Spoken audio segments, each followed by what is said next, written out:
Hi, hello and welcome everyone. This is the third video in August with the prompt Inspired By of the Facebook group, the Mixed Media Emporium with Nina, Ribena and Kylie. I put the link of the Facebook group and Nina's and Kylie's video links below in the info box. For this weekend I choose the female Japanese artist YAYOI Kusama.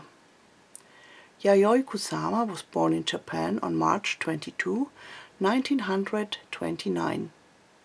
She is considered one of the most important Japanese artists of the post-war period.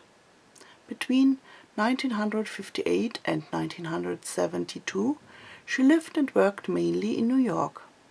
Her most famous works of art, actions and happenings were created during this time. Her special mark are polka dots, colored dots that she paints on canvases, sculptures, objects and people. I put links with more Kusama below in the info box.